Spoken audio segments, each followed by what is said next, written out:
So Kia recalled SUV over incorrect spare tire. Kia is recalling just 45 Telluride SUV model year 2025 and Sorento SUV model year 2026 because they carried the wrong spare tire. Using the incorrect tire cut impaired the traction control and anti-lock brake system. Dealer will fix the problem by installing the correct size spare tire. Recall repairs are always free.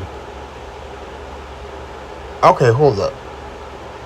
The people who make this SUV, you tell me they don't know the correct size of spare tire that this vehicle supposed to have, and they the one who make this vehicle. I don't understand. That don't make any type of sense. How you mess something that simple up?